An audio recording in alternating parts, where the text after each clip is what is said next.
Hey everybody, HomeSliceHenry here, and in today's video, I'm going to be showcasing a strong core pairing in the Fantasy Cup, and that is the core of Grimmsnarl and Aegislash.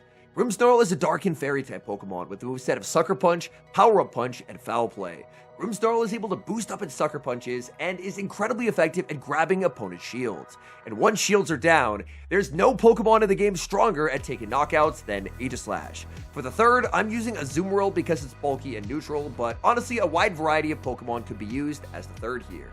So without further ado, let's hop into the matches. And in game number 1, we're off to a very rough start leading Grimmsnarl into Togekiss. I save switch into Azumarill and my opponent is going to respond with Doublade. Now, Doublade, I've definitely had my beef with in the past in open Great League formats, but in this meta, I think Doublade is okay. I find it a pretty playable Pokemon. However, unfortunately for the Doublade, the Azumarill matchup is not particularly fun if you're down energy. I'm able to play rough bait, grabbing a shield from my opponent, and now Doublade is going to be forced to fire off a second Gyro Ball, otherwise I would be able to make the Hydro Pump. Now this is perfect because I can send in Grimmsnarl. Now, if my counting is right, this is only a Sacred Sword. Sacred Sword will hit for neutral damage, whereas Gyro would hit for massive super effective. So now I get to bank a move, send in Aegislash, and their final Pokemon is revealed to be Galarian Stunfisk. Now, this is not an amazing spot to be in, but I do have a Charge Attack loaded on the Grimmsnarl. So even though Shadow Ball cannot one-shot, I should be in a spot where I can get them low and then threaten a combination play with the Grimmsnarl. I no shield as they land the Earthquake, confident in the fact that I just really don't take a lot of damage from mud shots. Now I'm at the back-to-back Shadow Balls, and while one Shadow Ball will not take the knockout, a Shadow Ball is going to get them very low. Now I can shield up as they fire off the Rock Slide, I can throw another Shadow Ball, and now it's a 50-50. Do I go for the combo play? Do I predict that they predict the combo play and stay in? I decide that they're going to switch. So I stay in, they predict the combination play, they switch in Togekiss, and that is going to secure me the win. Had they not switched out and had I switched into the Grimmsnarl and fired off the Foul Play, then I would have been in a winning position anyway. My opponent tried to predict it, we just stay on the field with Aegislash, I get to change back into the Blade form, take the one-hit KO with Gyro Ball, and now I can go for the combination play. Back in comes Grimmsnarl, Foul Play is loaded, down goes Galarian Stunfisk, and that's a good game. Hopping into game number 2 of the set, picking up a very strong lead, Grimmsnarl into Shadow Flygon. Most Flygons are on Mudshot, and with Mudshot Flygon, they do generate energy very, very quickly. They farm up to a Scorching Sands, but I will win Charge Attack priority, and I'm able to successfully bait with Power Up Punch. I put up the shield, my opponent baits with the Twister, and now they're going to be revealing their next Pokemon as a Volt Switch Fortress. Volt Switch Fortress is going to take monster damage from a boosted Foul Play. Foul Play shielded up by the Fortress. I farm up as much energy as I can, and I decide to save the Grimmsnarl and catch onto Azumarill. Normally, switching an Azumarill into a Volt Switch Fortress would be a pretty crazy play, but I'm just using Azumarill's bulk here. I'm more than happy to absorb Charge Attack after Charge Attack. I just want to preserve Grimmsnarl, and I wanted to preserve my final shield. Fortress will fire off energy. This is going to be yet another Rock Tomb. That's going to be putting me very low. I commit to the Hydro Pump, and unfortunately, I do not survive the Volt Switch. A bit of a misplay there by me, as I could have just fired off the Play Rough, and after the Play Rough landed, probably just Sucker Punch down. Power Up Punch will take the knockout in the back. They have Shadow Alolan Sandslash. I go for the Power Up Punch, but they catch onto Flygon. The good news for me is that even though they caught, this game is still going to be a win. Because I Sucker Punch down the Flygon, reveal the Aegislash, and there's just nothing Sandslash can do. My opponent takes one look at the Aegislash, and they will concede the match. We get the Dream Lead in game number 3, leading Grimmsnarl into Giratina. My opponent safe switches into a Shadow Waterfall Empoleon, and this is actually a core breaker for this team. I don't have a great answer to this. I'm kind of forced to stay in with the Grimmsnarl, but my opponent ends up making a pretty unfortunate misplay. They overfarm too much, maybe reading that I would catch, but I just stay in, take the knockout, they lose all of their energy, and as they send in Azumarill, I'm more than happy to send in my own. My opponent's still going to have that Giratina in the back, but I have preserved just a little bit of Grimmsnarl, so that way, hopefully, I'll be able to get some really nice Sucker Punch damage onto that Giratina later on in the game. If my opponent had fired off the Hydro Cannon, then this would be actually a very, very close endgame, but the fact that they ended up losing all that energy does now put me in a spot where I should be pretty far ahead. I'm up a shield, and the switch timer is basically burned. That's a Charge Attack priority tie that my Azumarill does actually end up winning. Play Rough is going to connect, and there's the switch. In comes Giratina. This is a rare moment when I will throw a Charge Attack on alignment. I just want to give them as little extra farm as I possibly can. And now with the shield advantage secured, let's send back in the Grimmsnarl. And Grimmsnarl with this dark subtyping, it just can never be Shadow Claw down. I'm able to make the foul play, and this is just going to be game over. Foul play into the Giratina, takes the knockout, back in comes Azumarill. Azumarill bubbles down, and the reveal. It's Aegislash in the back, and man, Aegislash just makes opponents top left. Bit of a tricky lead in game number 4, Grimmsnarl into Fortress, but my opponent safe switches a Togekiss, and I have the strongest Togekiss answer in the game as I send in Aegislash. They can throw as many Aura Spheres as they want. They're really not going to be able to do a lot of damage, but they reveal they're actually on Flamethrower. Now, that is not something I was expecting to see whatsoever. Now, while the second Flamethrower will not knock me out, they could potentially farm me down after I switch into Blade form, so I will put up the shield and then look to fire off the back-to-back Gyro Balls. So I change into the Blade form, fire off Gyro Ball at Togekiss, they put up the shield, and now I'm just going to keep farming. In Blade form, I have incredibly fast energy generation. I get to use Psycho Cut instead of charging. Togekiss commits to a farm down, and that's a decision they're going to regret. Aegislash is just too fast in Blade form. We make a third Gyro Ball, taking the knockout, and my opponent reveals their final Pokemon is Togetic. So they're running kind of an ABB line. And unfortunately, it's really not going to work out here. As I'm up a shield, I have the alignment that I want, and my opponent will concede the match. Hopping into game number 5, picking up a pretty okay lead, leading Grimmsnarl into an Alolan Sandslash. Actually, the fact that the Sandslash is on Shadow Claw turns this from a good lead to a great one. I do want to overfarm slightly here to bluff a potential foul play, but I will just be going for the Power-Up Punch. Power-Up Punch, surprisingly, even though it is double super effective, does not do a lot to Sandslash. Like, this is a charge type priority time, but I believe that Sandslash can actually hold on here. My opponent no shields, he survives, and that's going to force me to go down 2 shields on the lead. The good news for me is that I'm now double boosted. My opponent safe switches into Empoleon, and look at the +2 Sucker Punches. Off of 5 Sucker Punches, that Empoleon is basically half HP, and now, after banking the energy, I send in Azumarill. Azumarill is kind of the get-out-of-jail-free card in this meta. If there's a Pokemon with an energy head start, just throw an Azumarill at it, and Azumarill will help slow their roll. Drill Peck is going to connect. I fire off the Play Rough, and the moment I click it, I realize that I think I've made an error, because that will not take the knockout. Switch timer is up, and in comes Giratina. Giratina is now going to have to decide, do they want to take the Play Rough, or do they want to take the foul play? They no-shield the Play Rough. I'm going to look to switch into Grimmsnarl, and I'm able to play to the CMP tie. Power-Up Punch to their Ominous Wind. Or actually, they probably need to go for a Shadow Ball here, because Ominous Wind would not do enough. They're going to be forced to fire off the Shadow Ball. That does KO the Grimmsnarl, but the damage is done. I can send in a Azumarill. They survive on 1 HP to make a last-second charge attack, but all I wanted was the bubble damage, because now I can send in Aegislash. Aegislash gets the charging down of Giratina.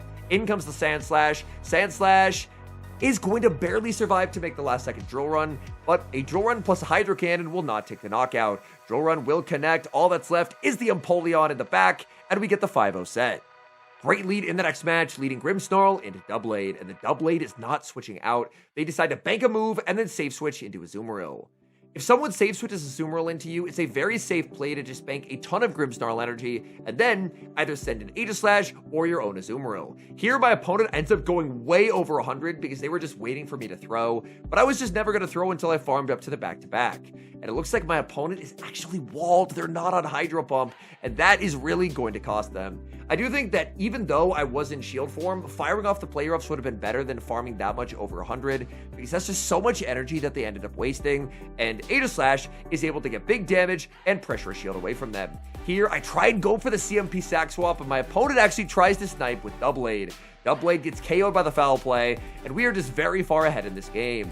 In the back is Ferrothorn, and at this point, I'm just going to try and sweep the game with Grimmsnarl. Power-Up Punch, never going to do a lot, but the good thing about Power-Up Punch is I'm able to boost up these Sucker Punches. The boosted fast move pressure, in my eyes, is the selling point of Grimmsnarl. It has a very unique typing, but Morgrem shares the same typing. However, Morgrem does not have access to Power-Up Punch. Power-Up Punch gets the shield. They try for a catch onto Azumarill, but it's just too little too late. Grimmsnarl is sweeping this game. Play Rough does get shielded. Grimmsnarl just gets to fully Sucker Punch down Azumarill and exit with like 2.5 Power-Up Punches at this point. Say it ain't so. Grimmsnarl going on an absolute rampage in this game. I believe Grimmsnarl is now +3, maybe +4. We're finally able to KO Ferrothorn and take the win. Great lead in the next match, leading Grimmsnarl into the Shadow Flygon. Flygon will fire off its charge attack right away. This is only a Sand Tomb. Even though Sand Tomb is obviously not nearly as strong as something like a Scorching Sands, I do still want to shield it because Grimmsnarl HP in this meta is very valuable. They end up catching a power-up punch onto Empoleon. I get a ton of boosted damage with the Sucker Punches, and now I can just send in the Azu to be the damage sponge. Azu ends up catching a Hydro Cannon as well, which is even better. The Azumarill and Empoleon matchup, in my eyes, is already pretty flippable for Azumarill if you're able to get just a little bit of advantage over the Empoleon. Empoleon, however, makes a very nice catch as they're able to save their energy and get a catch onto the Azumarill. The bad news for my opponent, however, though, is I'm going to be able to rebank a Play Rough and then just send in Aegislash. And even as they launch Hydro Pumps at me, I'm very comfortable absorbing that energy. So, this is going to be a very positional game. There is charge attacks banked everywhere. It looks like my opponent is actually not on Hydro Pump. I am definitely Team Hydro Pump Azumarill in this meta. I think it absolutely has to be on Hydro Pump because without it, it just makes life very, very tricky. In comes Flygon. I ensure to fire off the Shadow Ball before they're able to make their Sand Tomb. I switch over to Blade Form. This should be a shield coming out from the Flygon, and then I can go for the combination play with the Azumarill. And just like that, in a matter of seconds, my opponent has gone from having 2 shields now to not having any. That's very, very nice for me. I'm going to be no shielding as they go for the Sand Tomb. The question will be, can they actually get a full farm down here? It's going to be close. They pivot out into Azumarill, but Azumarill does not get the bubble down. I'm able to make a last-second Play Rough. Play Rough will do some pretty solid damage onto that Azumarill, and now I can bring back in the Aegislash. If I'm able to fire off the Shadow Ball instantly, I will, because I just want to get the Azumarill out of here. Once Azumarill is off the field, I feel pretty good about Grimmsnarl closing out the game. So, Shadow Ball will take the knockout, they send in Flygon, and I'm just going to let this go. Aegislash has done his job. From here on out, it's the Grimmsnarl show. Grimmsnarl fires off the power-up punch, my opponent gets a catch onto Empoleon, but all this means is Empoleon now just doesn't get its energy.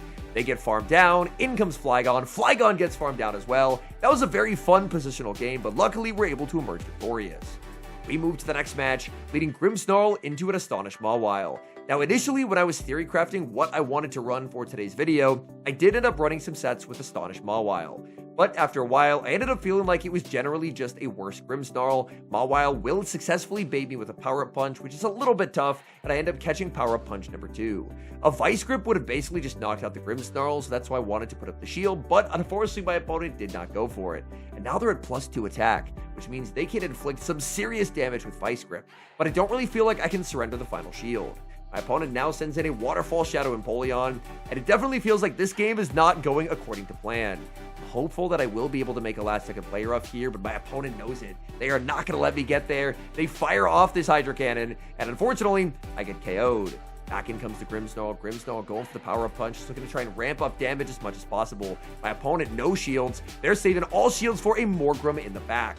Unfortunately, I now have only 1 win con. If my opponent shields 2 power-up punches, I can win this game. And they do shield the first. That's good for me. I really have to hope, if I shield, that it doesn't telegraph that I have an Aegislash in the back. If they read the Aegislash, they're going to no shield, and then I can't possibly win. I throw the power-up punch. They call it. They know it's Aegislash in the back. It was unfortunately a bit of a telegraph play pattern by me to shield, kind of proving that I wanted to get shields down, so they made the correct play, which was to hold on to that final protect shield, and that's going to win them the game. Very nice read from my opponent, understanding that based on me shielding there, that they should let that go and save the final shield, because with the shield up, Aegislash just could not win.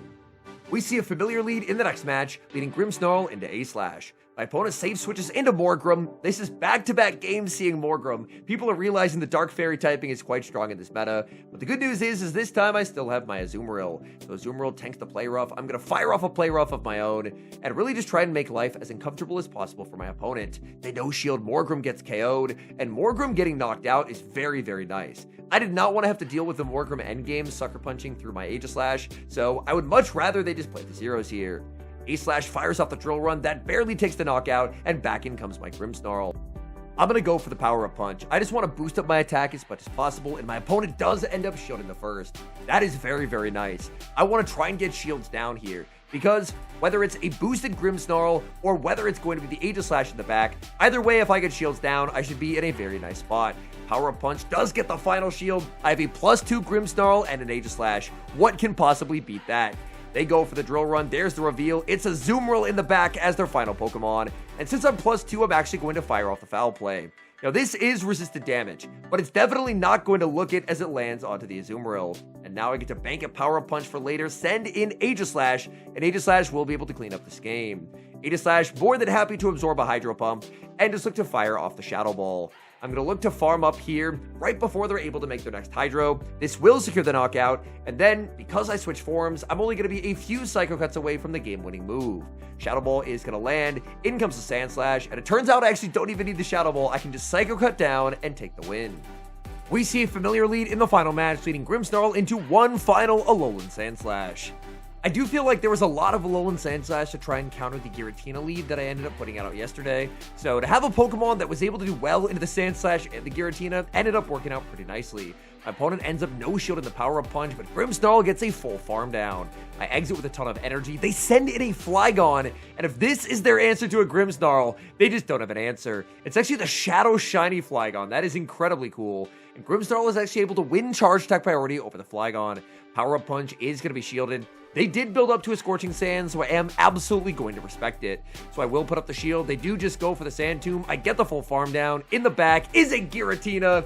And in that spot right there, my opponent resigned the match, giving us the full 1v3 Grimmsnarl sweep.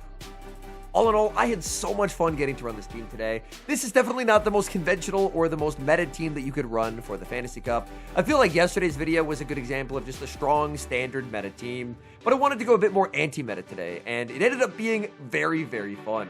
I really enjoyed getting to run Grimmsnarl and Aegislash together. Aegislash is quickly becoming a favorite Pokemon of mine to use. I was worried that it wouldn't have a lot of play in this Fantasy Cup meta just because a lot of its targets, like Wigglytuff, aren't very good in this format. But I still feel like Aegislash had quite a bit of play, mainly just because it ended up being a really nice core pairing for the Grimmsnarl. One Pokemon that I think would be a really big core breaker for this team that I didn't end up seeing would be Galarian Weezing. So if there's an ELO bracket that you're in where there's a lot of Galarian Weezing, this team would probably not work quite as well, just because Galarian Weezing obviously does very well to the Azu, does very well to the Grimmsnarl. With Brutal Swing or Overheat, either charge attack really, it can do pretty solidly against the Aegislash, unless the Aegislash has like a big energy head start. So in an ELO bracket where there's a lot of Galarian Weezing, it probably wouldn't work quite as well, but in my ELO bracket today, it was non-stop Alolan Sandslash. Everywhere I looked, I could not escape Sandslash, so there weren't really a lot of Weezing, because Weezing has a very poor matchup in a Sandslash, and with a lack of Weezing and a whole lot of Alolan Sandslash, that really set the stage for Grimmsnarl to dominate. Anyways, thank you guys so much for watching. If you enjoyed watching today's video, please do help support the channel by leaving a like on the video and subscribe to the channel if you have not.